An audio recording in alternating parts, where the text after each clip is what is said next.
Pure Boys Podcast. You open your app, then listen to us, yeah. On and on and on. Talking Christian movies, cause it's just the Malibu Dan. Pure Boys Podcast.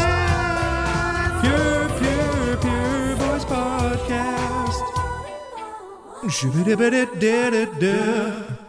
Yeah, you might have wondered, hey, that sounded like a crazy theme song. What's up with that theme song? Well, this is a very special episode of Pure Boys. I'm Zachariah Ty Bryant. And I am Jonathan Toiler. That's right.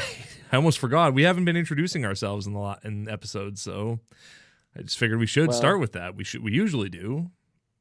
Well, we don't in the midweek freak treat for some reason, because we don't need names for that podcast. No, you know who it is. You already know who it is. That's what we say at the start of every episode. Yeah, we're bringing you the hot bish. Exactly. But none of that matters because this is a very exciting episode. Who cares about names? Names don't matter unless your name is Beckman, because this week we are talking about the 2020 Pure Flix original Beckman. Oh, that is crazy to me that this is a Pure Flix original. Oh my gosh, it is. Listeners, full disclosure, this is my favorite movie we've ever watched on this show. This is the high water mark that I'm not sure we're ever going to surpass again. I'm worried that this is going to be the end of my enjoyment of this show because no other movie we watch will be better than Beckman. Beckman is the best. Yeah, we really should have saved this for our last show. Yeah, for real. But then we watch the trailer, because what Jonathan and I do after we record is we'll look at like trailers to try to figure out what we want to watch next week, and we watched this trailer, and we were like, when we watched it, we recorded like our Easter episode in the evening, and it was like 9:30 at night or something like that, and we watched the trailer for Beckman, and we were like, should we just watch Beckman right now? Should we just watch Beckman till midnight? I don't care. That's amazing. This movie looks incredible. We were so yoked. Oh my God. We were just licking our chops to get at this movie. Yeah, and instead we just like edged for like a week and before we could watch it.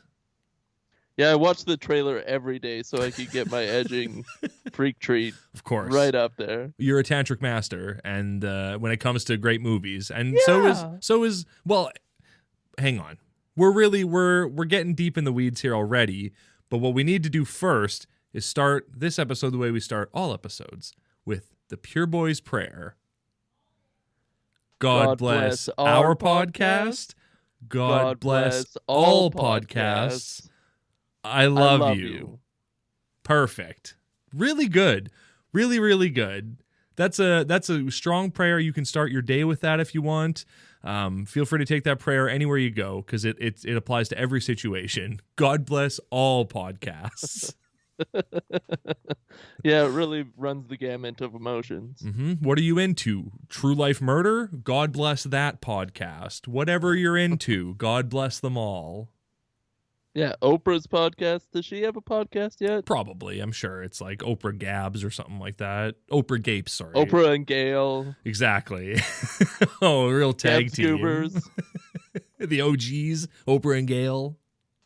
Do you think Oprah and Gail talk about boogers for like an hour each week? I think, oh yeah, I was going to make a reference to an episode that won't come out for 5 more weeks, so never mind, I won't make that reference. You know my stance on that. I do, frick the audience, I know, but...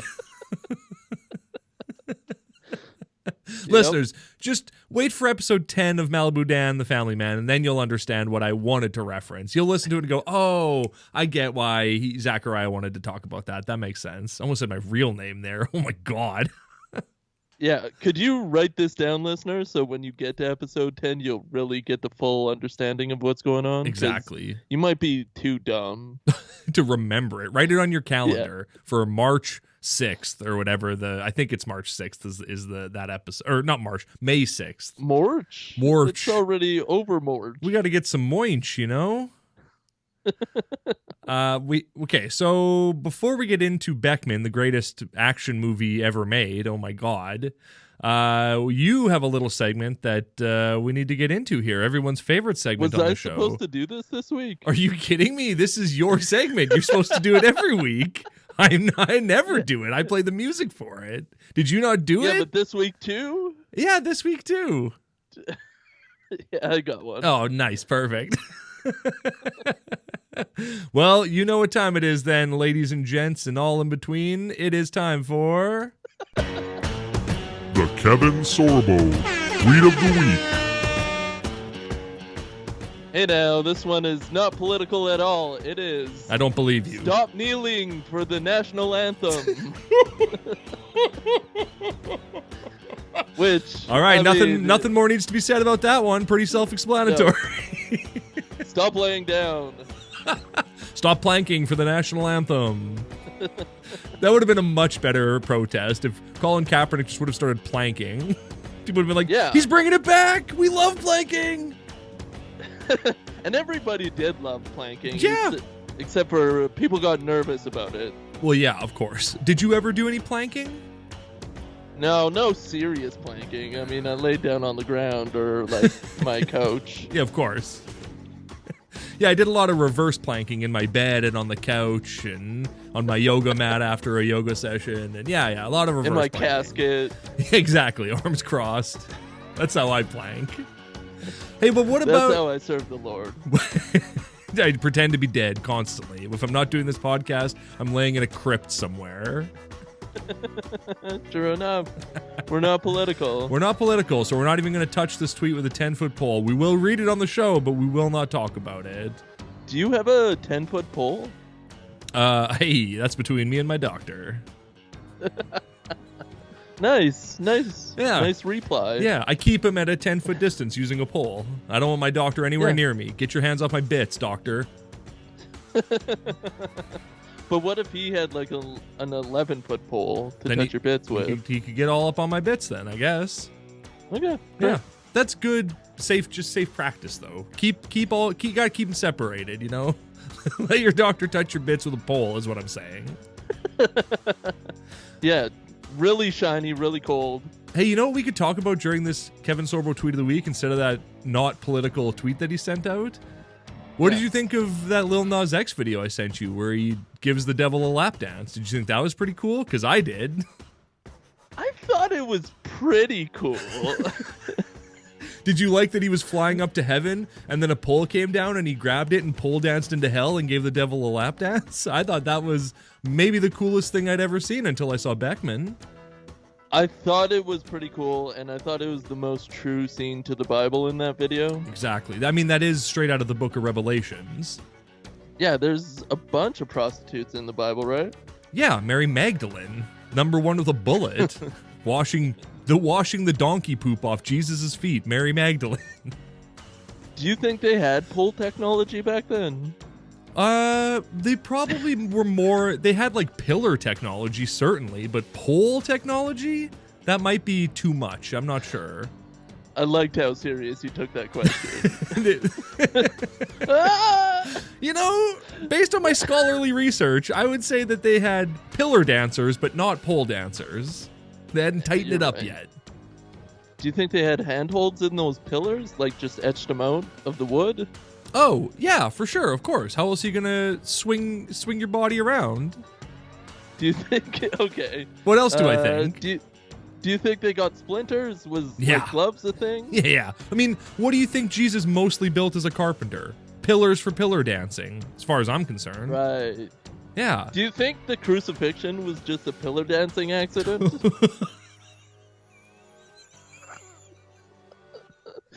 Happy No. Easter, everyone. Happy Easter. Happy Easter.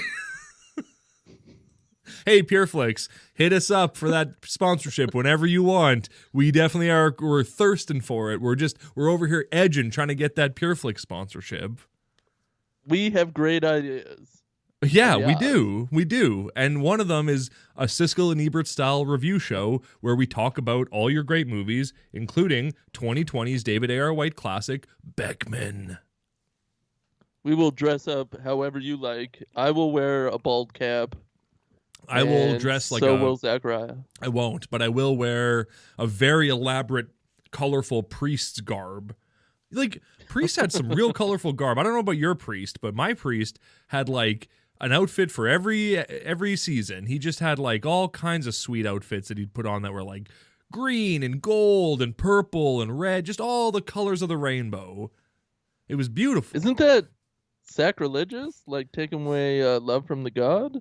I mean, I feel like maybe. Like I seem to recall something about how like they're supposed to wear white because it's pure, but then he would have like a red sash or like a purple sash or some kind of cool like scarf that he would wear.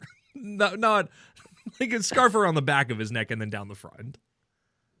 Well, as you know, my pastor was Liberace. Not Slitherace, No. but Liberace. You got down on your knees. No, not very garby. No.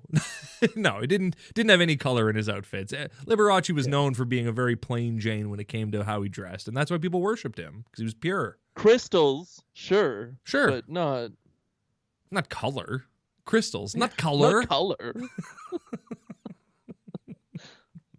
All right, well, let's go, let's God. It's time for Beckman.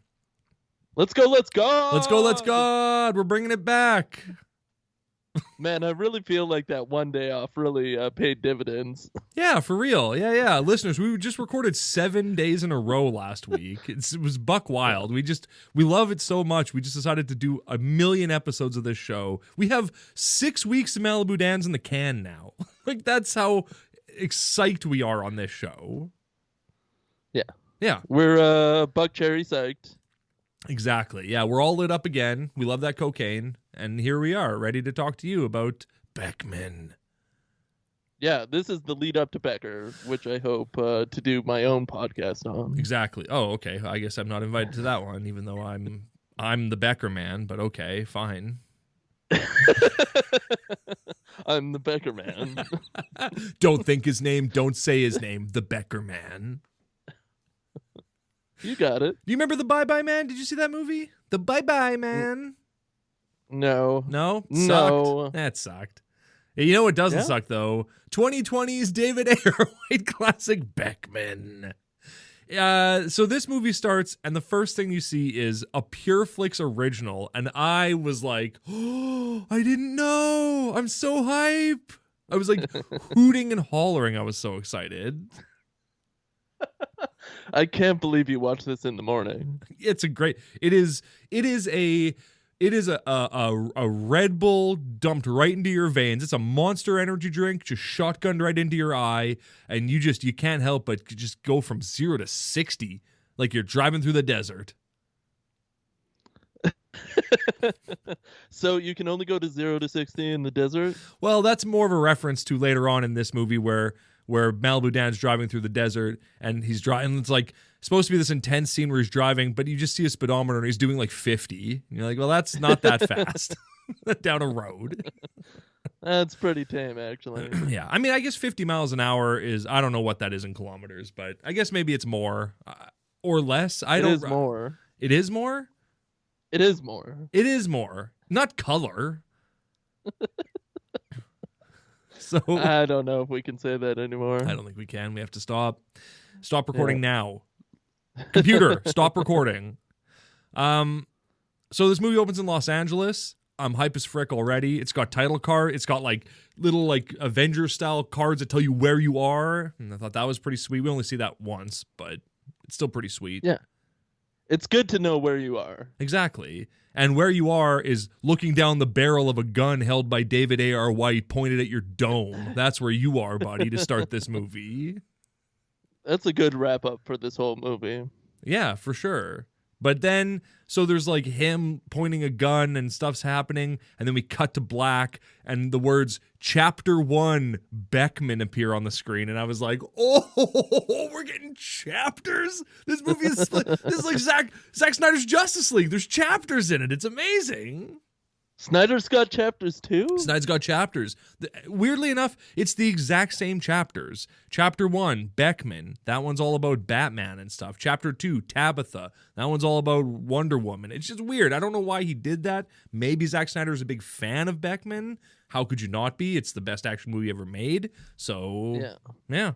Do you think he got like a sneak peek to this movie and just stole the title cards? I mean, I think he's got a PureFlix account, and then the day it was released, he watched it and went, "Oh, I'm in the middle of editing my version of Justice League. I'll just take these things and put them in there." But then maybe he didn't do it intentionally. Maybe it was one of those things where it's like, you know how like you hear a joke and then like a year later you write a joke that's pretty much the same thing, and you're like, this sounds familiar. Why does this? It's because you copied that other thing, right? Maybe that's what it was. Is he just unintentionally copied the exact title cards, chapter cards from Beckman? Snyder must have a Twitter account, right? Should we tweet at him and ask him if he has a PureFlix account? Ask him that, not ask him about the chapter titles in Beckman. Well, we can yuck and yaw after that. Zach, what's your favorite chapter in Beckman? And go, what are you talking about? Blocked. Beckman. 2020's David Ayer White classic, Beckman. He probably did the, action scenes. Oh, yeah, for real. So, okay, Johnny, who is Beckman? Who do you think Beckman is? Beckman. Beckman is a contract killer for the network. That's right. He's a BAMF. Like, listeners. A BAMF? Yeah. A badass motherfricker, according to Dane Cook. He invented that term, a BAMF. Yeah. It's also the sound that Nightcrawler makes when he jumps around, but that's different. Is it different? Yeah, I think so. It's never never in the comics does he look right at the reader and go, "This is a reference to Dane Cook." He doesn't ever do that. The network is a shadowy organization that kind of facilitates contract killing and contract killing work. And maybe human trafficking? They seem to be involved kind of with like human trafficking people, sort of. They kind of help out human traffickers. I think money is the number one game for them. And it's an original idea. Nobody has done this yet. That's right. There's never been a movie about a retired contract killer who's gotten back into the game due to the death of a loved one. Never. Who goes up against a shadowy organization and a bunch of colorful characters pop in and out of the movie, and other hitmen are trying to hurt him, and he's trying to hurt and everyone's a big character. They're all funny and weird and unique. And there's never been a movie like that before, or three of them for sure. Yeah, and there's never been a character that kind of is the best in the network and kind of uses the network, but then the network kind of turns on them. Never happened. There's never been a movie where a guy goes like, "You should figure, like, now my name is Aaron Beckman. Now you know who I am. Google me and you'll know why you need to be afraid of me." There's never been a movie like that where someone's threatened someone just based on, who they are. Yeah, nobody has ever told anybody to Google them. No. There's never been a movie where another culture has a nickname for this assassin and everyone knows that nickname and is afraid of it. There's never been a movie like that. Koreans. The Koreans call him, what was his name? Apartheid? Ooh, I don't think it was. The Koreans call him apartheid. We'll get to it. It's later on. It's way in my notes. I don't know where it is. Yeah, I don't want to scroll. I have to go through my notes. I have a lot of notes. Go through my notes. I wrote down like everything for this movie because I was so hype on it. I didn't want to miss a beat. What about the white hair? What about the white hair? We'll get to it. Will we? What about the white hair? I don't know what I'm talking about. I'm talking about Morch, baby. This movie has a bunch of kick butt action scenes in it, and I mean that sincerely. Like the story, fine. Take from it what you will, but the fighting in this movie is pretty good.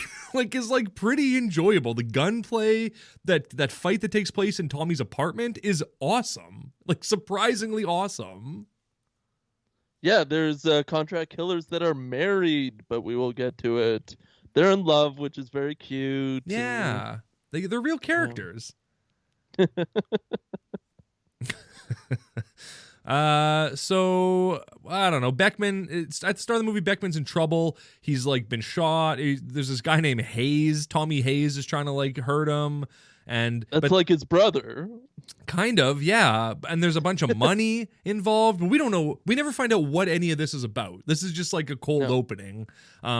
So like You think you're going to get more information, but the money get burnt, and so does the story. Nothing happens to it. So basically, he escapes after a kick-butt action scene in a garage where it's just a lot of guys holding guns near each other's heads, trying to point their guns at each other, but they can't quite point their guns at each other. It's great. But the guns do go off and people do get shot eventually. That's true. And it doesn't seem to affect people. People get shot a lot and just kind of shrug it off. Like shot in the torso and are like, whatever. Don't worry. I can still fight. It's fine. Yeah, lateral torso. It's fine. Yeah. Right through my lungs. Who cares? I got another lung. I don't need 2 lungs. I can still breathe and fight. Mr. Clean Pads were like really, soften up that blood. Oh, yeah. If you need to clean up a crime scene, just use a Mr. Clean Magic Eraser. It was a weird product placement for this movie, but I think it worked. Mm-hmm. Well, everyone is like looking into the camera and holding them up and going like, "We love these." Yeah, in Asian.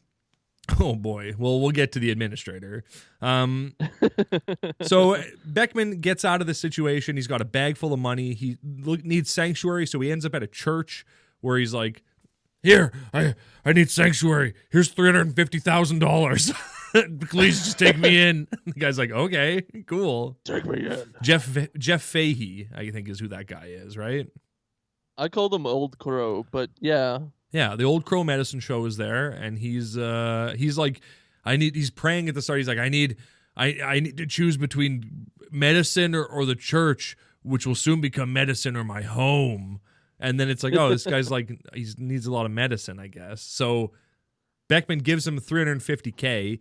He takes some of it and then burns the rest of it. He's not totally crazy. He takes some of the money, like maybe $1,000. Yeah, and like, hey man, if you need, like, I feel like your medicine payments aren't going to stop. Shouldn't you have just kept it all to pay for that medicine? Yeah, like keep all of it. Donate a lot of it if you don't need it. Yeah, put it into the church. It was a donation to the church. Yeah, big ups your church. Yeah. And it's weird that he would be like, no, this money's dirty, but I'm still going to keep like $60,000 to pay for my medicine, like the doy. Yeah. But there's a lot of that in this movie where it's like, I'm done committing sins as they stand on a pile of dead bodies. It's like, you can't really, can you walk that back? I don't know. It seems weird. Yeah, but I'll commit a few more sins. Just a couple pinch. I'll open someone's mail that isn't mine. No problem. That's I can do that. That's not a sin technically. It is against the law, but it's not a sin. Maybe that's the gravest sin, is opening other people's mail. Opening your daughter's acceptance letter to Harvard or wherever she got into. Oh, crumple. Oh, she's dead. Just kidding. Wow. Mm-hmm. Tommy Blaze wrote this script. Our boy, Tommy B. He helped write it. I bet you he punched up a line. He did the show me your hands part. Yeah, probably. He wrote all the human trafficking stuff. He was like, put that in there. More human trafficking. I know this. Yeah. Well, hang on. That's not what I was implying. So basically the priest takes Beckman in, trains him all about God, trains him how to be a priest, I guess. And then a year goes by. And then, like, and it says that 1 year later, and you're like, title card. Yeah. Oh, very no, sorry. Prominent. Sorry, no. You see the calendars, all the calendars changing to signify that a year goes by. The priest on his deathbed is like, and I didn't catch why this happened, but the priest is like, I murdered 11 boys. You're like, what? Yeah. And then he mumbles through the rest of his story to, like, explain that line. Yeah. And it just doesn't come through. No, just he murdered 11 boys. That's all I got out of it. And then he dies. And Beckman's like, oh, people are complicated, right? But just before that, Beckman gets baptized, and I swear Beckman's smiling. He is. In a very weird way. He's psyched. He's getting baptized in a horse trough. He's so excited. He looked like Malibu Dan in that moment. I mean, he looks like Malibu Dan this whole movie because he came from the set of Malibu Dan the Family Man to film Beckman. He really doesn't have another look. No. Then we get title card 1 year later. And it's like, okay, cool. So another year has gone by. Beckman's preaching. He's bad at preaching. He's all about the murder in the Bible. He's just like, and then the Pharaoh, the firstborn sons were murdered. And then Pharaoh let Moses go. And then God came and he murdered the Pharaoh. And it's like, oh, okay, man, cool it. Yeah. But the only person that leaves during his sermon is a biker. And you think he'd be the only one into that sort of thing. Right? Well, he probably realized he left his motorcycle idling outside and was like, oh, I got to go shut my motorcycle off. I just got off and ran into church. Yeah, I don't want to start another California fire famous. Exactly. At one point, Dan goes, an army couldn't stand against God, so why do you think you can? It's like, all right, cool it, man. Chill out. Everybody's just trying to have a nice Sunday. Exactly. Oh my gosh, my throat is giving out on me here. Your voice is done already. We were doing a lot of Beckman voice before we started, and it really raw dogged my throat, and I'm trying to drink water to like soothe my sore throat now, but it's not helping. Whatever. Oh. You have a gift, says a lady at the church. A great gift. Yeah, murdering. I'm great at murdering people. He doesn't say that, but he should. No, he's great at doing church stuff now. Yeah. Beckman's struggling with the idea of forgiveness. He's like, I don't deserve to be forgiven. And then a young girl shows up at the church and is like, I need sanctuary. And then she's the former priest's niece, I guess. Yeah, former priest's niece. Exactly. Chapter 2, Tabitha. Nobody says sanctuary in this movie, and 2 people have already claimed sanctuary. Right? What kind of trouble are you in? I don't want to talk about it. I don't ever want to talk about it. Oh, yeah, well, get out then. Like, what are you doing? Come here and tell me you're in major trouble. What if there's a crazy billionaire cult leader after you who's trying to get you back? Maybe you should tell me that. I think that was my favorite part of church when I was a kid, is the fact that you could claim sanctuary. Yeah. I mean, a lot of people used it. Yeah. I don't think that's a real thing. I don't think I have my doubts that sanctuary is a real thing when it comes to churches. I don't think you could walk into a church because, first of all, when the church isn't open, nobody's there. So you can't just go to a church at any time and go sanctuary. Like, nobody's there. So who would help you? But also, in the eyes of the law, if you murdered a person, ran to a church and said, I need sanctuary, the law would come in and still arrest you, I think. I don't think the priest would go, now, hold on. You can't just come in. This is the house of the Lord. You can't just come in here. Okay, I'm back. Let me see your hands. Raise your right hand. Another... let's test it out. Yeah, okay. I mean, maybe we shouldn't murder someone, but maybe a I minor won't. sin, like rob a convenience store. Yeah, open someone else's mail and then run into a church. Yeah. Open the church. A crime. Open the church's mail, then run into the church and go, sanctuary, I have your mail. Your bills are due. Let's go to my in-laws and open their mail. Great idea. They would love that. Yeah. Harmless. Another year later pops up on the screen. And you're like, yeah, you don't need to say that. Like, there's got to be a better way to do this instead of just saying another year later. I bet you they had 3 title cards, but at the last minute, they were like, yeah, throw in the calendar for the first one. This one was supposed to be yet another year later. Which does sound cool. Like, yet? Using yet in a phrase? That's some biblical That's classy stuff. as frick. Oh, yeah. So yet another year later, Beckman is a frickin' sweet priest. He's crushing it up there. The sunlight is streaming into the church. He's wearing nice clothes. Tabitha's playing the guitar and getting all choked up singing songs. When she first started singing, did you think she was going to sing Roxanne by the Police like I did? Because she's like, Rox. It would have been more on note. Yeah, for real. For Tabitha, yeah. But she starts off with that long rocks, and I went, oh, Roxanne, okay. Roxanne. That'd be cool. Yeah, get it, girl. Yeah. You don't have to put on your red light. Just in church. Just the whole crowd's like, yeah. Just starts pumping in there. That would have been great. That would have been great. Some little creep named Tommy is like secretly filming her on his phone while she sings. And then after church, she's like, how'd that video turn out? And he's like, oh. She loves it. Yeah. Yeah. Instead of being I don't know if I should have said. No, she does love it. Instead of being creeped out by little creep Tommy, she goes, "Here's my phone number. Text it to me." And he's like, Tommy Spitz. Tommy Spitz? Yeah. That's what I labeled him as. Tommy Spitz. That's good.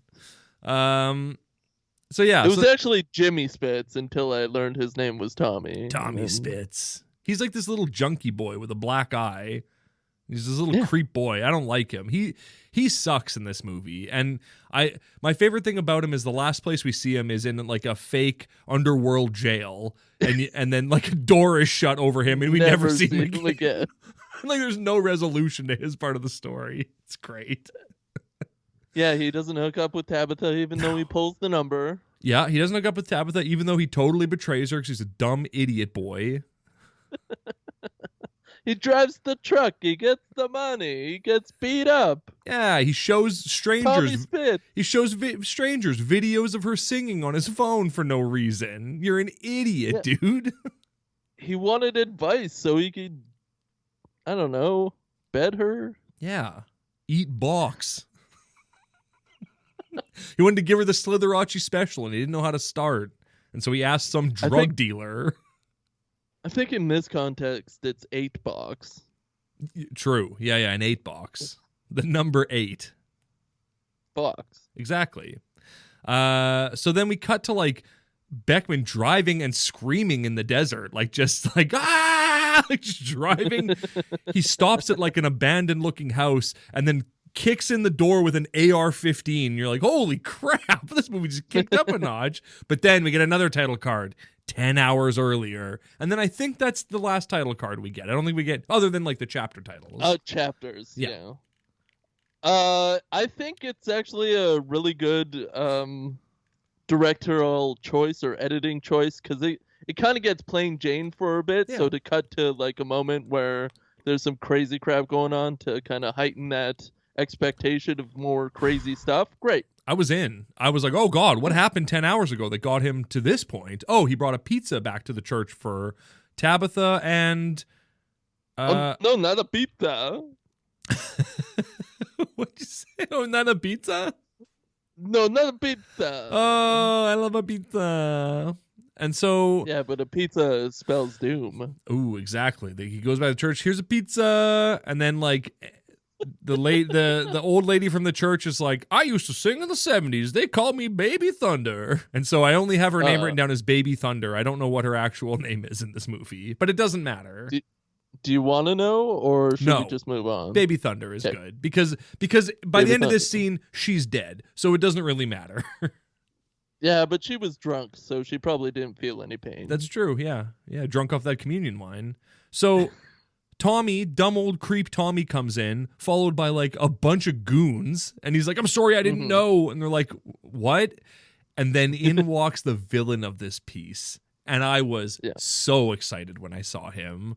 And it's not Arlen. Nope. And it's not Alec Baldwin. It's not even Daniel Baldwin. It's not even Adam Baldwin. It's William Baldwin, the finest of the Baldwins. Who? You might be asking. Well, he's the one who looks the most like Alec Baldwin, but also worse than Alec Baldwin. Best worst situation. Exactly. We all have a sibling like that. Mm-hmm. So William Baldwin shows up. Reese is his name, although I will only be referring to him as William Baldwin. What a weird name Reese. For your title. Although, I mean, it does sound like a rich kid gone bad. Exactly. We find out that he is a billionaire and who just dropped out of or got kicked out of school, and that's been redacted. And the police records from that time have been redacted. Redacted. Okay, fine. Yeah, which you can do when you're a billionaire. Just get your life redacted and live in the desert in multiple different mansions. Yeah, and do ayahuasca with a bunch of people or whatever. Start a weird cult, a murder cult or something. I'm not sure what this cult is about, but he's like, the ritual night is upon us again, he says. Yeah, as soon as he starts speaking, you're like, oh, sex cult. Yeah, for sure. Yeah. This is the girl from Smallville. This is her sex cult, or possibly R. Kelly's sex cult. Take your pick. Whichever sex cult you prefer, this is it. Do you think this was Tabitha's sex cult and then Reese just took over? I mean, this is this is Tabitha's world, and we're just tourists in it, as far as I'm concerned. When Tabitha meets world.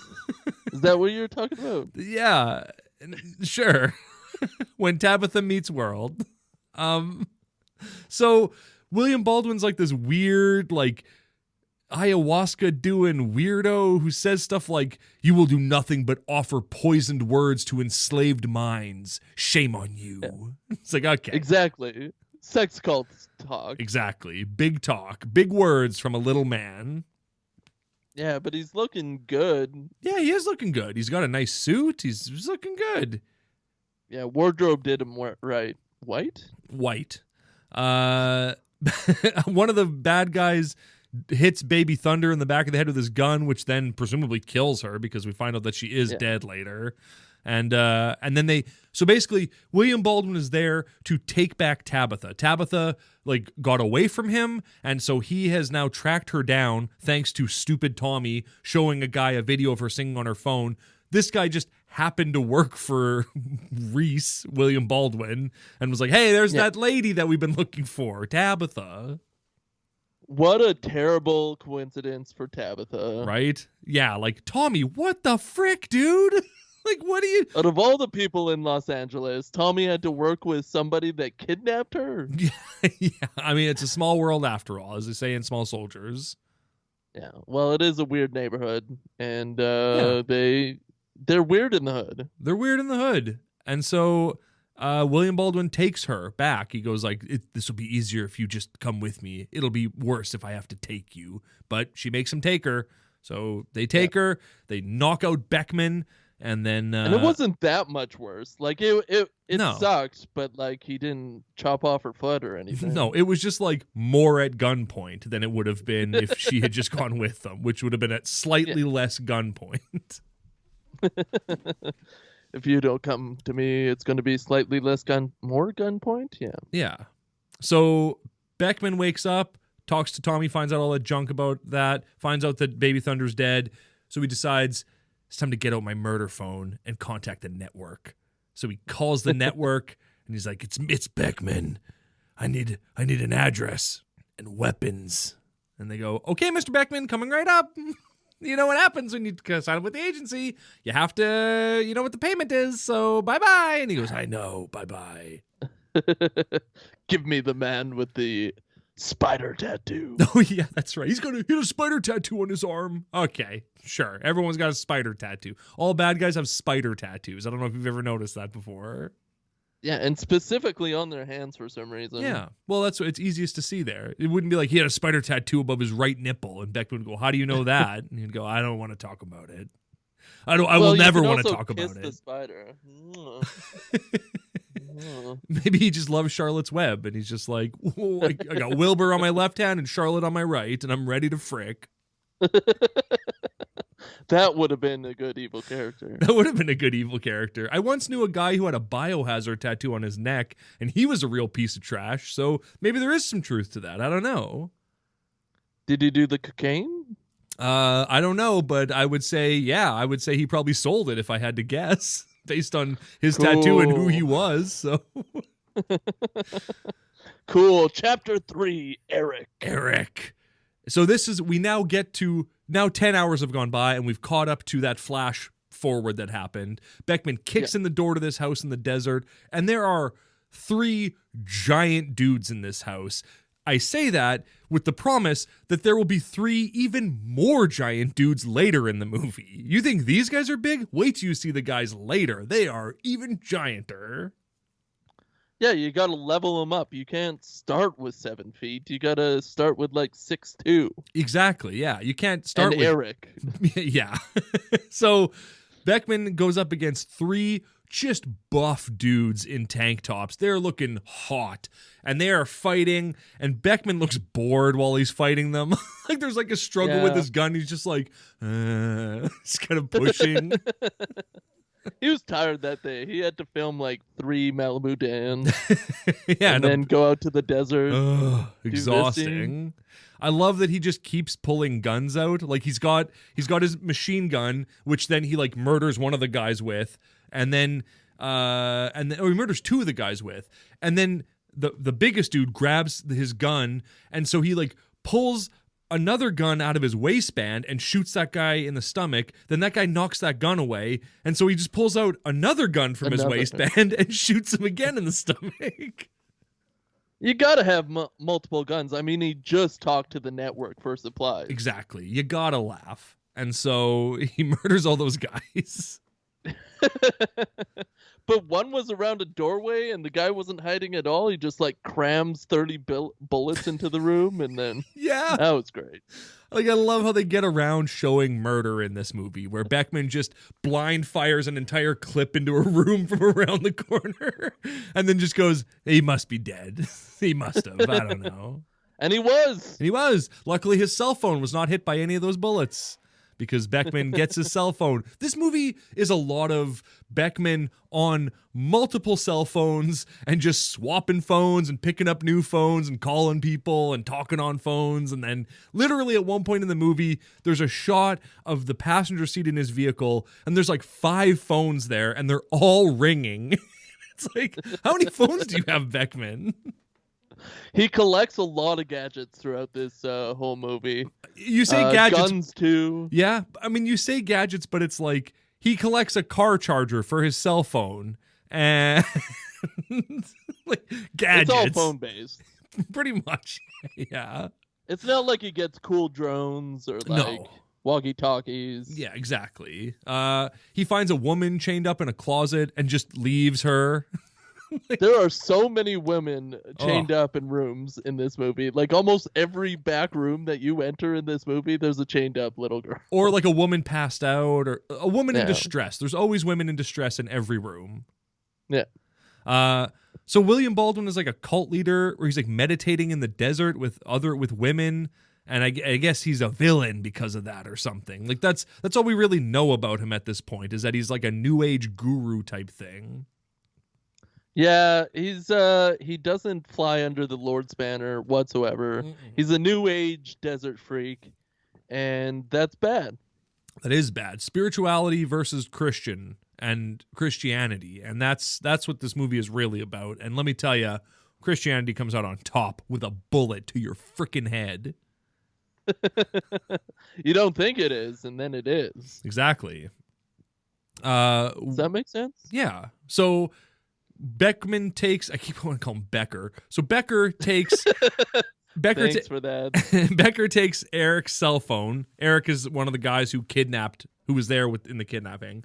Gets a cell phone. Eric Estrada. Exactly. Just starts calling numbers in it until he gets through to William Baldwin. And he's like, he gets through. He gets through, yeah. And he goes, pay close attention. Oh no, he goes, William Baldwin goes, "Where's Eric?" And he goes, "Eric won't be having any more ideas." You know, okay, weird. Not a cool tough guy phrase, but okay, weird. And he goes, "Pay close attention. Sure? My name is Aaron Beckman. You ask around about me, and when you find out who I am, you let Tabitha go unharmed. It's your only chance to survive what's coming." Should have told him of what the Koreans called him. Oh, well, did you find out? Because it's coming up. No, it's still in the future. It is in the future, yeah. We can't jump forward and then jump back. So then William implies that Tabitha's dead. He says, like, the desert drank her water and she has returned to the void, which isn't true. Like, it's just a lie that he tells him, but fine. I didn't believe him. I didn't know what to believe at this moment, but I didn't think that the desert drank her life juices. Yeah, okay. Fair enough. What did you think the desert did? Drank most of her life juice. Sure, yeah. Sucked her a little dry, not fully dry. Yeah. Sipped on her. Exactly. The desert sipped her juices. Ugh, I don't like that. On a card. Oh, like a Valentine's Day card. Let me sip your juices. Like a religious, like maybe Halloween. Oh, like religious Halloween. Happy religious Halloween. Let me sip your juices. Yeah, something like that. Well, I don't want to like nail it down to exactly that. Right. We'll sell it on our store. Yeah. Then we get an intense scene of Beckman charging his phone in his car. Just sitting there staring, just this really intense music, and he's just watching, Super intense. like watching 1% fill up in the bar. You're like, what is it? It's filling time, huh? Okay. Yeah, you gotta charge your phone and call more people. Yeah, exactly. Well, what do you do when you need to call more people? Well, you got to have charge in that phone. So he, and then he angrily opens the letter that came for Tabitha that says that she got accepted into college, which again is a crime. So. Congratulations, you committed a crime on screen, David A.R. White. Although he is her objector. What do you call that when you're in charge of somebody? Conscientious objector, I believe, is the term for that. Yeah. Yeah. So I think legally he can open her mail. That's true. You're probably right, actually. I'm not sure how that works. Like, I don't remember my parents ever opening my mail. Probator. Yeah, he's her probator, if I remember correctly. And I think we are remembering correctly. So I think he's got the law on his side on that one. I think you're right. One time in this movie, we get a shot of Beckman on a phone, and then we see like an overlay next to him of like the contacts and what's happening on the phone. It's a very stylistic choice. We only get it once. We never get it again, even though he's constantly on phones. I was like, bring that back. I like that. That was cool filmmaking. That's too much money. True, but then he gets through and finds out where Janice lives. Janice is another person in William Baldwin's inner circle. And not Janice. This is where the movie pops off. This is where the movie starts getting good. So Chapter 4, Janice. Beckman calls Jay in the phone, and some idiot answers, and he's like, "Hey, I've got a pack. Hey, it's me." He goes, "Hey, it's Frank from the post office. I've got a package for you, and it's damaged, and all I can see is the phone number. Can you tell me what your full address is?" And the idiot on the other line goes, "Yeah, sure. It's blah blah blah blah blah. Here's my whole address. I'm not expecting a package, but here's my address. Who's the package from?" Click. Oh well, all's well that ends well, I guess. So then, don't kill me, guy. Beckman shows up at the house and he knocks on the door, and who answers the frickin' door? Oh my god, I was so psyched. It's Reggie from Malibu Down the Family Man. Exactly, the ad executive. That was pretty cool. He plays the spineless worm. Yeah, he plays a big old cuck. He cucked by his brother-in-law. He's cucked out. Yeah, he's super cucked. So I love. So Malibu Dan points a gun in his face and goes into the house, and Malibu Dan's like, "Is there anybody else here?" And Reggie's like, "No, there's not." And then his wife goes, "Who is at the door?" He's like, "Oh, that's my wife." And then a man's voice goes, "Hey, sis, have you seen my shovel?" And Malibu Dan goes, "Well, who is that?" And he goes, "Oh, that's my brother-in-law. He's staying here." Yeah, full house. Exactly. That's Uncle Jesse. He's trying to bang my wife or whatever, even though they're related, I think. Yeah, the two brother and sisters, Janice and her brother, seem weird. Yeah, they've got a weird. Well, they're like both like human traffickers, I guess. So they're both in the game. Yeah, but I think they also bone each other. Probably. And Reggie watches. That's in his the thing. eyes of the Lord. Like, here's the thing. Watching Malibu Down the Family Man from now on, I'm not going to not think that Reggie is this guy and this is his life, and his wife is a human trafficker, and that's it. Like in real life, Reggie? Yeah. Real life or Reggie. The actor that plays Reggie. The actor that plays Reggie. His real life. Okay.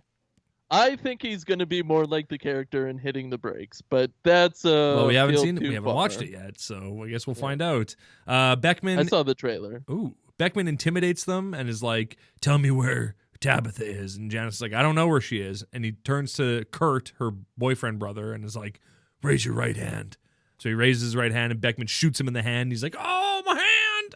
And then she still won't tell him. So then he points at Reggie and goes, "Raise your left hand."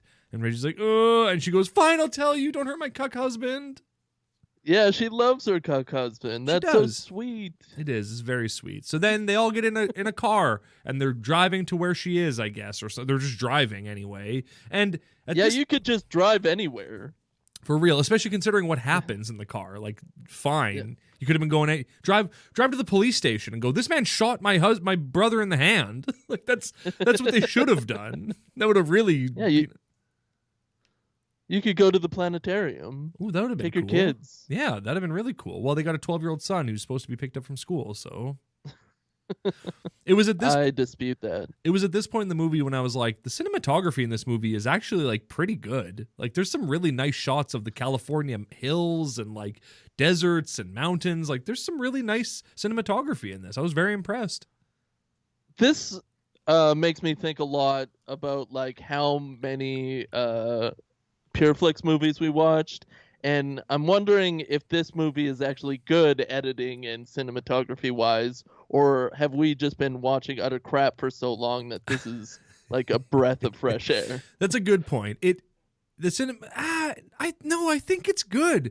I think it's decent. Yeah, I think it's like, it's obviously not like amazing, but it's like, yeah, it's better than the average movie. I'll give it that. Like it's better than, for whatever the budget of this movie was, for an average movie that costs the same amount, this movie looks way better than that, I would say. Yeah, I have to agree. It was a real treat to watch a movie that was put together correctly. Yeah, like I wish I knew the budget for this, but alas, I don't. $5 million? Maybe. What do you think? Maybe. Yeah. I'll look it up. Whatever Reggie could like drum up. Talk about the car scene. I'll look up the budget for this. There's a car scene? Yeah, bro. Where they're in the car. Okay, so they're all in the car. Yeah. They're all singing Wheels on the Bus Go Round and Round. They're driving up this windy as frick road. And guess what? Somebody takes a corner too sharply. And Reggie grabs the gun in Beckman's hand, and they have a little jostle in the back, and Reggie throws a haymaker that looks pretty terrible. I mean, they're fighting in a car. They covered it up. They're fighting in a car. You gotta laugh. You gotta give him some credit.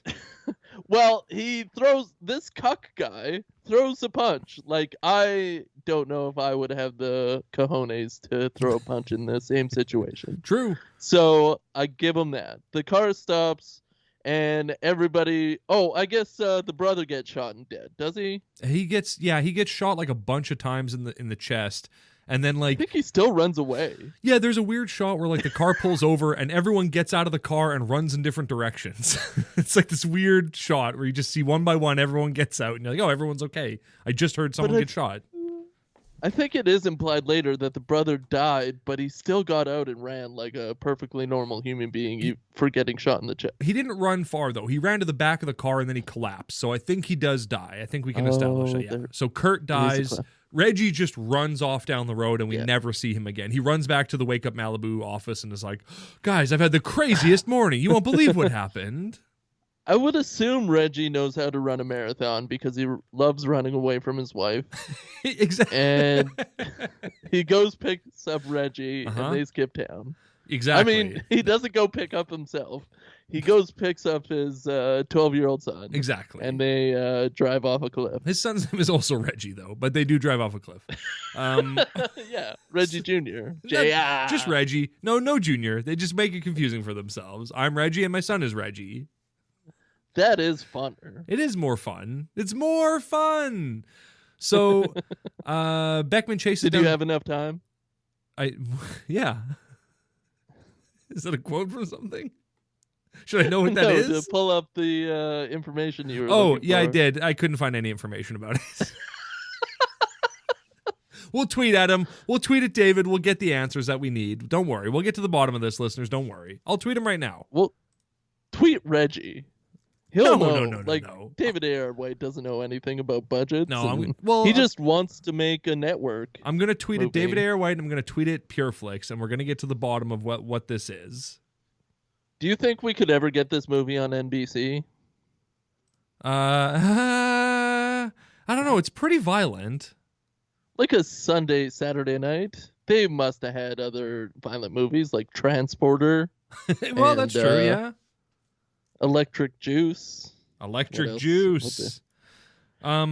So David chases her chases Janice into the forest. Janice. And then hang on, I'm just tweeting it. Janice. Pureflix and David A.R. White here. So he chases her into the woods and shoots her, and then she pretends to be dead. And then when he comes up to her, she hits him in the face with a rock, and then he lights out. Yeah, and then but no, he has a necklace of Tabitha's that falls on the ground, and instead of trying to fight this woman who just hit him in the face with a rock, he's trying to get the necklace back. And so Janice just walks up to him and just knocks him out with the rock. It's very weird. Yeah, but it was really worth it to see him get knocked out with the rock. Like, that's cool. Yeah. And then we get a flashback to the necklace. Yeah, where, exactly. Tabitha gets cornered in the closet, has a panic attack, and he's like, What are you all concerned about? And she does not want to talk about it. No. And that's her life. And then they find the necklace, and then he's David A.R. White wakes up in a creepy basement. That's right. In Janice's basement, where Reggie was this whole time, but there was 2 girls locked up. Yeah. And also, like, unfinished, crappy basement, and small. Like, it's more of a crawl space than anything else. Finish your frickin' basement, Janice. Right? That's my biggest gripe of this movie. This is the tweet. Also, this is the tweet I just sent. And also, when I opened up our Twitter, I got to read 2 Kevin Sorbo tweets that made me go, like, F you, Kevin Sorbo. Are you the dumbest mother effer I've ever seen? Shut up, Kevin Sorbo. I hate Twitter. I hate our Twitter. I've said it before and I'll say it again. I hate going on our Twitter. I hate seeing the what's happening thing. Hashtag take off your mask is trending. I hate it. You're stupid idiots, everyone on Twitter. You're all dumb. So this is the tweet I sent out while we were doing the show. At David A.R. White, at Pureflix. What was the budget for Beckman? It was amazing and so well shot. Looked like a really expensive movie and definitely higher budget than the other Christian movies we've watched. Great work. So maybe we'll get an answer. I don't know if they'll like the underhanded dig about their other movies, but other than that... But it does look like a higher budget than other movies. Anyway, we're almost at an hour here, and we're not even like halfway through Beckman. We got to get moving. Yeah, we got to get steaming. This can be a 5-hour special. That's fine, yeah. So Beckman gets out of he's handcuffed in the basement. Janice is threatening him. She cuts his face up, stabs him in the guts. Like, it's brutal. She cuts his face up real slowly and quickly. Yeah, and then be like, that's for my brother, and that's for whatever, and then she stabs him. Yeah. There's another woman. That's for God. And who doesn't exist. That's for the God I don't believe in, says Janice. And one of the women in the basement got her hand, like, out of the handcuffs. And so Beckman somehow gets his foot out and kicks Janice in the face. She drops the knife. The girl picks up the knife and stabs Janice in the back and kills her. Brutal. Yeah. And also hilarious. That's a bad way to die. Yeah. Well, and also funny because Janice is like, she's saying to Dan when she gets murdered, she's talking to Dan, she's going, I'm going to watch Reese kill you slowly. I can't wait to see you die. And then she's like stabbed to death. It's such a funny, it's such a funny way to go out. Like, just rub it in someone's face that you're going to watch them die and then you get killed. Uh-oh, what a goof. And her last words are Janice. Remember me as Janice. Janice. Don't tell my husband. Yeah. I thought that was a great line. Yeah. So Beckman gets out. He goes upstairs, opens a random cupboard that just has, like, weed pipes in it. It's like, why is that? Who are these suburban people? This is a kitchen cupboard. Reggie is blind. Oh, that's what he's got, glaucoma. Not all the way blind, just glaucoma. And he can see enough to see a gun pointed in his face, but he can't see enough to, like, I don't know, remember what Beckman looked like. He can see enough to give the address over the phone. Does that make any sense? Yes, it does. Yeah.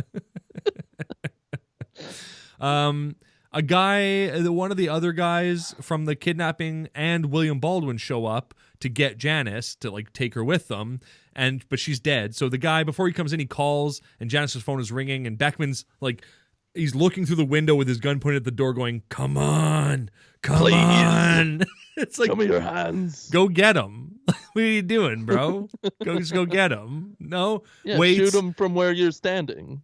Exactly. And then the guy just leaves. He just gets in his car and drives him and William Baldwin away. And Dan goes, no! You're a terrible hitman. What are you doing? Yeah, he should have given up. He doesn't really have any particular skills that other hitmen have been shown to have in the past. I just realized that this movie is a little like Taken in some ways. I've never seen it. No, it's fine. It sucks. It's fine. There's better Everybody movies. creamed over it so hard for so long, though. Yeah, but that's because everyone likes Qui-Gon Jinn. They all love Liam Neeson, a.k.a. Qui-Gon Jinn. Rob Roy. They love him. He made Rob Roy's? He's Rob Roy. Rob Roy. I'll tell you who he's Rob not. Roy. Beckman. So, whatever. People are getting away. Beckman runs out onto the step and is like, oh, they got away. And then he gets a phone call from William Baldwin who's like, we're not enemies. We're friends. I have no enemies. I only have love to give. And then he says, the desert. if death is all you understand, Mr. Beckman, I will rain it down upon you and everyone you know. It's like, holy crap. That's tough. That's a tough guy line. Yeah, this he gets really tough on him. I mean, nothing is going to save you. Not guns, not money. Not God. Does he say not God? I think so. I'm pretty sure he says not God. Yeah. He really pulls up his pants, gets his jock strings Exactly. all loosened up. Pulls him up by his jock strings. We finally find out what the Koreans call Beckman. They call him Ekman. Atman. Akman. Which is like, it means the demon, but it also might just be how they pronounce Beckman. Like, I feel like there's some weird racial stuff there where it's like the Koreans call him Beckman, which is Korean for the demon, not just for Beckman. I think it's just Beckman. I think it's just Beckman with a Korean accent. I think that's what they call him. Beckman. Yeah, I think that's with a bad English accent is Beckman. Yeah. Beckman. They call him Beckman Turner Overdrive. And why the Koreans? Were the Koreans following him in the warehouse in the first scene? No. Or have Koreans been in this movie at all? Is the administrator Korean? I don't think Koreans are a part of this at all. I don't think he was Korean. No, I think he's supposed to be Japanese, if I had to guess, just based on his samurai hairstyle. His knees. Exactly. Look at these. Don't show me those. Don't tell him what I'm showing you. Okay. So the driver, Frank is his name, not Fred. Tits. Frank gives William Baldwin the same cell phone that Beckman used. That's like, and he's like, call the agency or call the network. And so, okay. These hyper cool flip phones. Exactly. Flip phones. And so Beckman then gets a text that's like, hey, just a heads up, a hit's been placed on you for $100,000. This is the first time in any kind of Hitman movie this has ever happened. That's kind of nice of the network to send that to Beckman. It is, yeah. It's like, oh, thanks for the heads up, guys. But also he sees that Tommy is also on that list. Tommy Blaze is on that list. And he's like, I got to go to Tommy Blaze's house and save him. Does it say Tommy Blaze or just known associates? It says known associates Tommy Blaze. 100K? 100K. No. Not for Tommy Blaze, but for Beckman, yeah. There's only 10K for Tommy Blaze. That's if he's lucky. It's like he gets a thumbs up emoji if they kill him. That's all he gets. Which is really powerful in the network.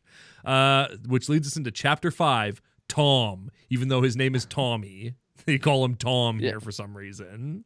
Tom what? So Beckman's running yellow lights like a Banff. He's just running through yellow lights, which is really funny. No reds. Just yellows. Gets to Tommy's apartment. There's nobody there. The only thing in Tommy's apartment is like a million oranges in his kitchen. Like his kitchen is just overflowing with oranges for some reason. He has a really nice apartment. He has like a herb poster on the wall. Well, it's his grandma's apartment. His grandma, that's where he lived with his grandma. Passed away. No. Thunder Thighs is dead. Not his grandma. She's I in thought assisted Grandma was living. dead too. No, she got put in assisted living, and so he's living in her Oh, apartment. right. Yeah, yeah. Well, as soon as that lady gets put in assisted living, I'm putting up my Alice in Chain posters right away.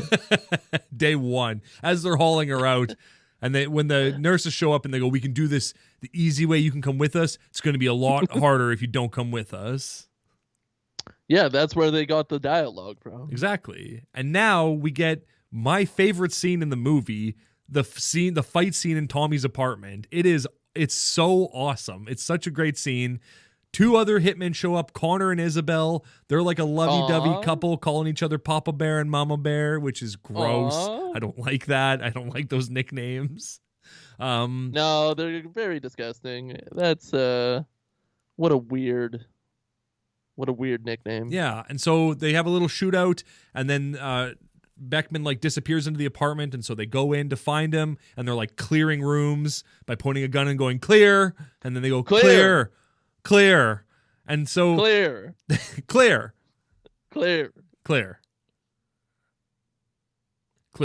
So they finally clear. So they go.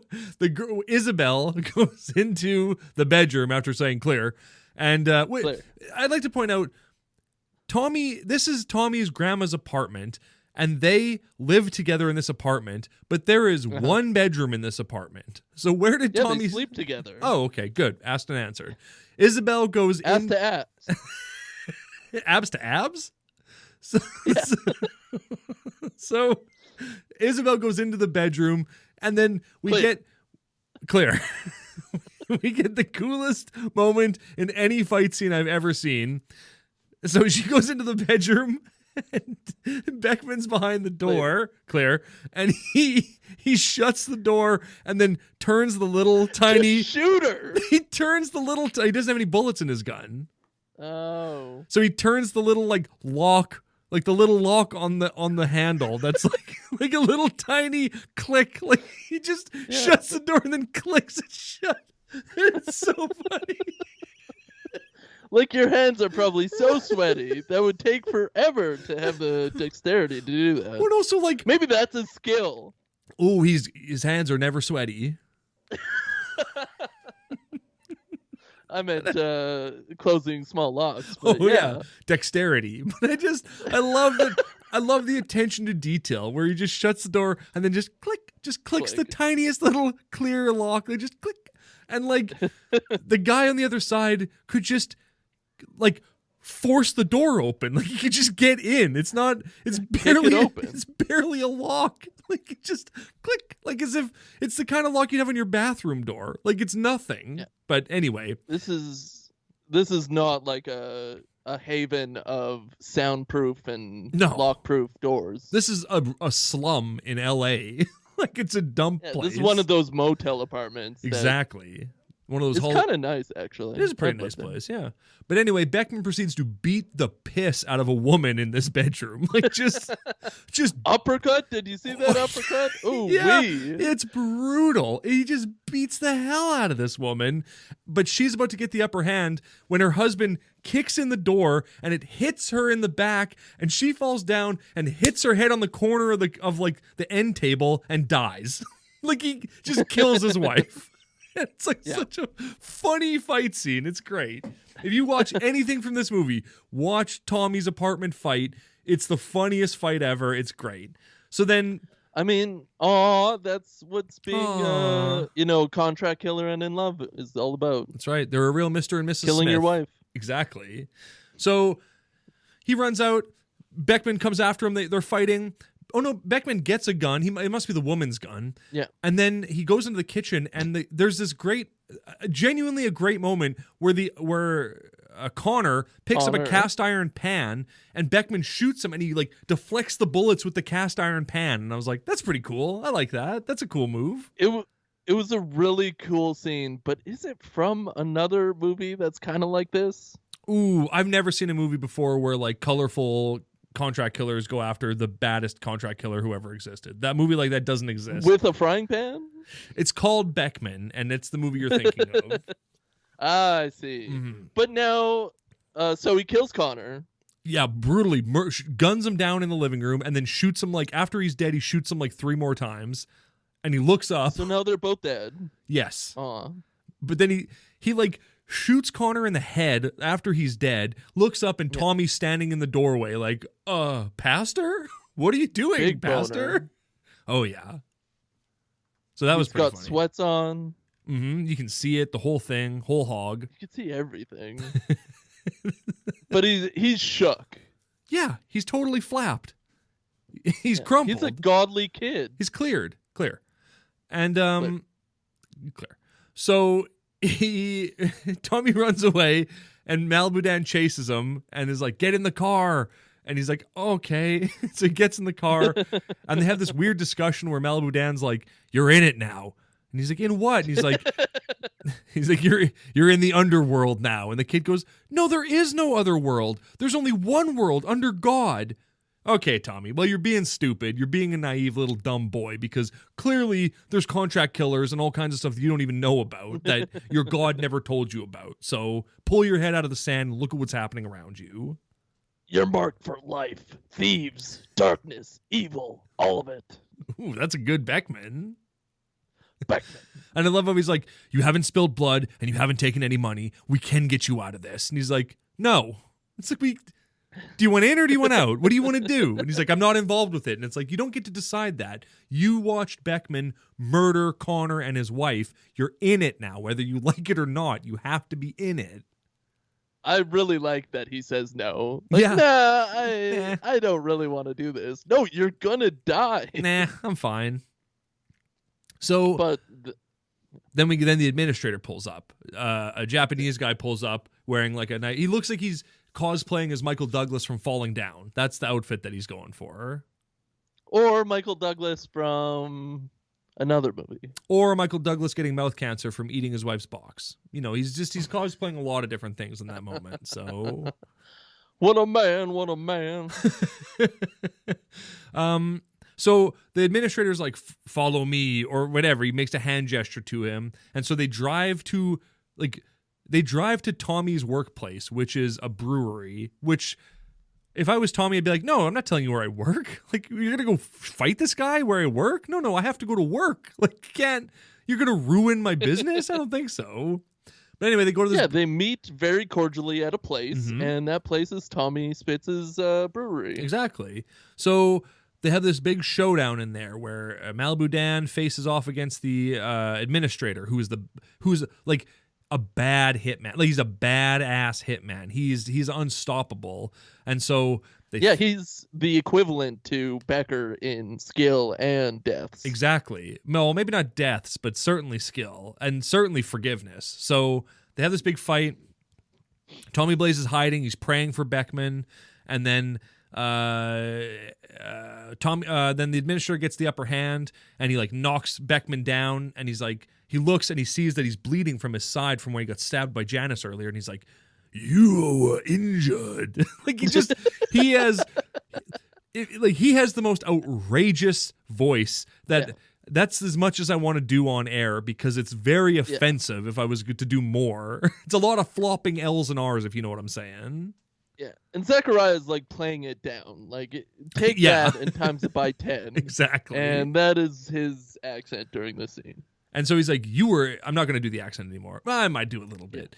He's like, just do a little more. You were injured. This was not a fair fight.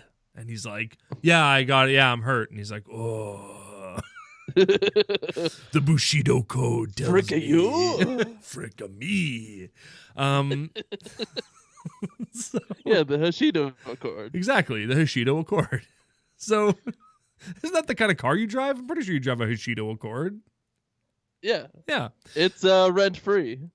Ooh, the administrator tells him that he has killed 436 people and spared only 4. And so he asks Malibu Dan, what will you do with your time if I spare you? And Malibu Dan goes, I'm going to just keep killing people. And he goes, you are the 5th. You are the 5th person I've spared. for a good cause. He explains the human trafficking and like blah blah blah. Do you want to say the line mercy is a rare and powerful tool in the voice of the administrator? I don't think I could. I just go into Beckman when I get that raspy voice. Fair enough. You just sound like him. Picture saying mercy is a rare and powerful tool, but there's no R's and they're all L's. That's the administrator's voice. You got it. Right? No, the mercy. Did you say Lord have mercy? Christ, I think so. have Uncle mercy. Jesse, right? Yeah, exactly. Lord have They mercy. should have got Uncle Jesse. That's and yeah. like Asianed him up. Is that a thing? Yeah. Asian filter? Yeah. So the administrator lets him go, and he's like, "But if I see you again, I will kill you." And Beckman's like, "Okay, cool. It's fine. I don't care." So he's like, "Tommy Blaze, we need to get you somewhere safe." So he takes him to a storage facility, and then he's like, I know a guy. He'll protect you. So he takes him to the storage facility.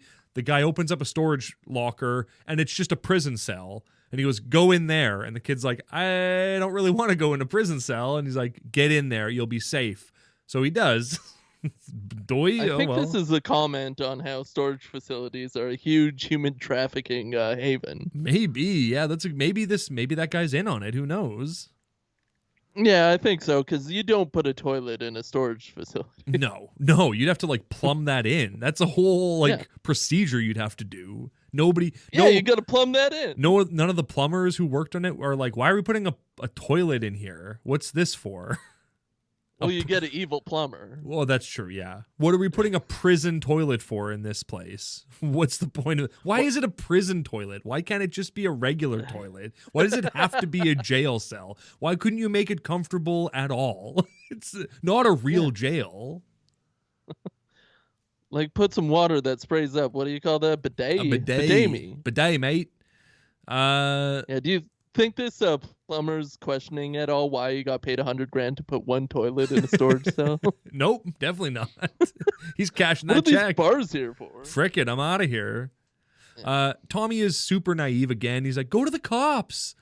And Beckman's like, "I can't go to the cops. I've murdered like 30 people." And he's like, "No, you can. It's fine." It's like, shut up, Tommy. You don't even know what you're talking about. You're like a junkie. Yeah. Shut up, kid. Yeah, he tells him how he got that black eye because he wouldn't fight a dude, and he just took a bunch of shots and equates that to Becker's story. And like, I love, he's like, "You inspired me to not fight back. So instead this guy beat the hell out of me. And then he decided to turn his life around for no reason because I wouldn't fight back." Just, okay, I guess. Sure. Fine. Okay. But then, Tommy had to take a dump, so Yeah, Becker so he's like, left. "Shut the door." So meanwhile, Beckman slams the door shut on the storage unit while Tommy's inside going, "Give God a chance." This is pretty funny. Yeah, shaking the door. Yeah. Chapter 6, Frankie. This chapter They use no nicknames. It's only serious names in the chapter. So it is Frank. Mm-hmm. This chapter opens with presumably the girl with the dragon tattoo walking down an alleyway being like, threatening some dude on the phone, being like, "I hacked stuff. It's not my fault. You're too basic to understand hacking. You're just a tourist in my world." Okay, cool. Yeah, she's a hacker supreme. She has all the codes. Hack the she planet. knows all the people. Mm-hmm. She knows what your weight is. She can guess it just by looking at you. She's a carnival barker. She's amazing. Yeah, she can guess it just by hearing you. You have a fat voice. Well, they call me Fat Voice. They called me Thunder Voice. So she sees Malibu Dan and just starts running for it. So he starts chasing after her, but he's been stabbed and beat up and shot, and he's just like struggling to run after her, which is pretty funny. So then he runs, Dan's chasing her, he sees her goes into a building, he runs into the building to come across just, again, I promised earlier that there would be even bigger beefcakes in this movie. Well, here they are, just literal giants of men, just huge monsters, and they're like torturing some young kid tied to a chair. Very weird. It's not a female person tied to a chair this time, so that's pretty progressive. It is, yeah. So there's two giant beefcakes and then a big fat guy with a big long beard. that's the guy from the Christian Sons of Anarchy show, right? Like that's the same guy. Sons of Thunder. Sons of Thunder. Is he also the guy in Amerigeddon who the boy fights in the gas station? Is that the same guy? I don't think so. Okay, just another bald fat guy with a long white beard. Santa Claus. It might be. I don't really remember. I watched the first 5 minutes of Sons of Thunder. Oh yeah, it's gonna be great to watch. Oh, I can't wait. Yeah, it's way down the line for midweek freak treats, but it's coming up. Yeah, for real. So they fight this. Malibu Dan. This is a good fight scene too. He like fights all these guys, and it's with like a pan, like a serving pan. Yeah, serving pan for baking. Yeah, it's a pretty good fight scene. He like beats up the guys, except for the part where the guy tries to stick a drill in his face, and then nothing happens, and the guy behind him goes, "Oh!" Like that part's bad. Yeah, he sucks on the drill and like takes it out of his hand. Yeah. So then basically Dan beats up all the guys, tricks Kara into coming back into the room. Kara's the girl with the dragon tattoo. And by whispering Kara. Kara, it's me. It's Malibu Dan. Clear. Kara comes and then she thinks it's clear, comes in. Exactly. You get it. Not clear. Tricks her. He gets her to hack some stuff to find out who William Baldwin is. I'm rushing because I'm getting cold now. My apartment has the heat shut off. I'm getting cold, so I'm trying to rush through the ending. I'm getting cold too, and I have the heater on. Trying to get to the ending of this movie. It's cold out there. It's cold out there. She has this great line where she's like, "How was it on the surface?" Implying that like when he got out, and he's like, "It's great. You're not trapped. You're free to believe." Okay. Yeah, free to believe in the church and be a pastor. Exactly. And then get all your friends killed. Free to do that, for sure. But Kara hacks the planet and finds out that William Baldwin is like a billionaire. I mean, not in real life. Hack the planet! Hack the planet! Then she finds out that like Frank is a human trafficker. And she tells him where his restaurant is, where that's a front for human trafficking. And she goes, "Beckman, do me a favor. Kill him twice." No, you can't. Although if you bring him back to life and then kill him again, but it's a very weird line. Give him the shocker and bring him back. Maybe if she like handed him one of those like paddles, machines, that would have been cool. Kill him twice. She's got no eyebrows. She's got no eyebrows and like purple, dark black lipstick. You're like, okay, I see what a colorful character. What an interesting character who we'll never see again. What a hacker. Oh, we'll see her for sure. Probably. In Beckman 2. Yep. I mean, that's the implication by the end of this movie. So then Beckman shows up at Frank's restaurant and beats up the doorman, who's like, "Frank's instructed me to break your arms if you try to get in here." But instead, Beckman breaks his arms. Yeah, he's just a weak 8-foot bodyguard. Yeah, he is a giant, and Beckman just beats him up off screen. We don't see him beat the guy up. We just hear him beat the guy up. He goes in and is like sits down at the table with Frank, who's there with like these creeps who are getting like buying women or whatever, and so he puts a gun on the cheap. For dirt cheap. He puts a gun on the table and is like, "All right, let's go to the back and talk." And Frank, for some reason, doesn't go, "No, we'll talk here. We're in a crowded restaurant. I'm not going to go to another location so you can kill me. Shoot me here in front of all these people in my restaurant. Tough guy. Come in here with a gun. Like, why would I listen to you?" In fact, he says the opposite. He goes, "Okay, you're the guy with the gun," and just goes into the back with him. It's like, say no. I think it must be a dream for a lot of action actors to put a gun on the table and go, "Meeting over. Meeting adjourned." Adjournment. So there's this great part where Frank is like, they're in the back and Beckman's like, tell me where Reese is. And he goes, "Oh yeah, he's here in the desert. This is his address. This is exactly where he is. This is blah, blah, blah. This is how you can find him." And he goes, "Why'd you give him up so easily?" And he goes, "You're in my place with a gun to my head. Why do I need this aggravation?" I really like that line. I really like this scene. I felt like this scene was one of the best in the whole movie. Mm-hmm. Like the network orders like calls Beckman and puts a cease and desist on his bounty or whatever. Yep. Just as long as he doesn't kill Frank. Or any of his associates or anyone so presumably William Baldwin as well, like anyone affiliated with him. He has to stop his rampage.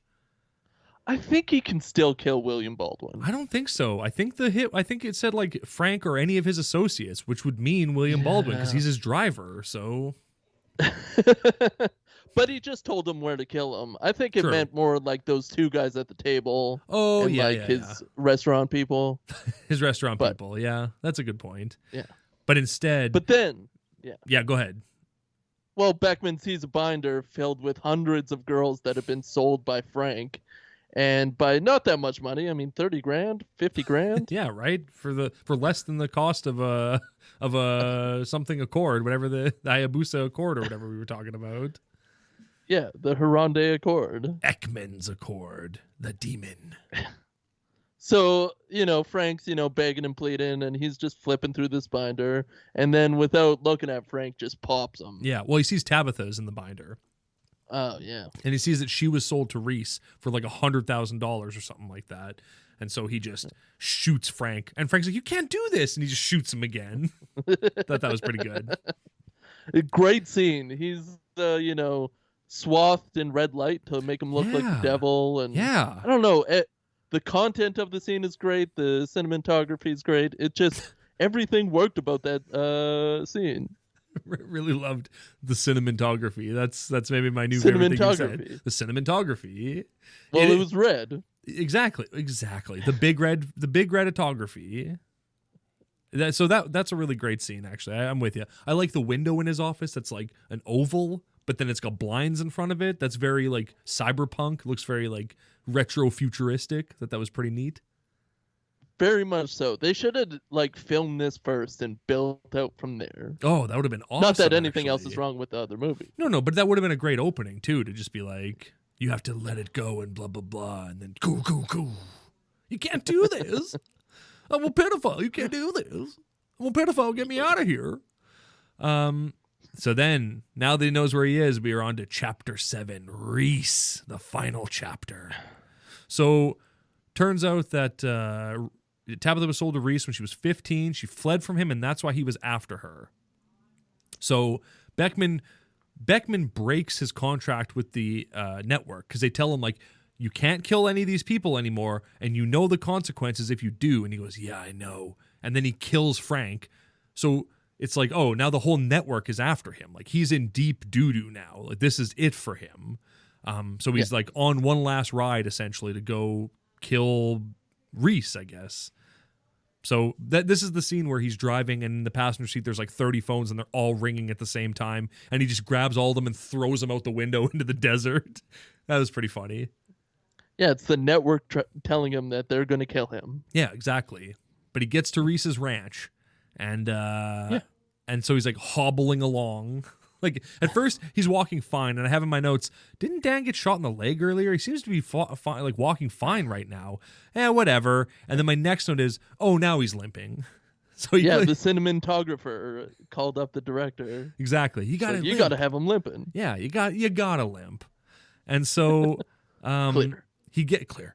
So he gets to like the back of the ranch, and there's like William Baldwin's doing like some kind of shamanistic ayahuasca ritual where there's just two big columns of fire, and he's like, the blood passes through the fire. There's like a big cult of people in front of him, and he's like, the blood passes through the fire and it is purified. And they all go, Kunichi!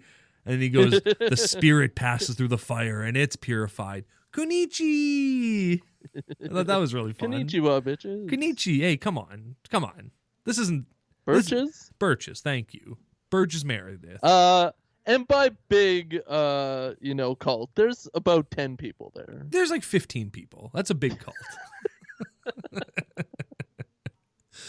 I mean, it's hard to get people to sign up for ritualistic death nowadays. Well, that's the thing, right? They're all dumb idiots from the looks of it, if I had to guess. You got to drive out to the desert. You got to give up all your worldly possessions. It's not easy to get. It's not easy to get a cult nowadays. No. People have the internet. They can see right through that stuff. There's lots of documentaries about it. It's all hokum. Yeah. So Dan shows up to ruin William Baldwin's plans, And William Baldwin's like, and the people there is a part where one of the women in the cult is like, he's here to hurt the master, and everyone swarms Dan, and then William Baldwin's like, no, leave him alone. He's not going to hurt me. And so he lets him through, and Malibu Dan is so mad, and William Baldwin's just taunting him, being like, you're here to send me through the flames? Well, send me through the flames then. He gets down on his knees in front of him, and he's like, send me through the flames. So? Yeah, yuck my yum. Exactly. You came here to yuck my yum? Well, get to it, pal. Gets down on his knees and just like begs for the sweet, sweet release of death. Yeah, Dan puts his silenced barrel right to his forehead, right to William Baldwin's forehead, and he's like, I want to kill you so bad.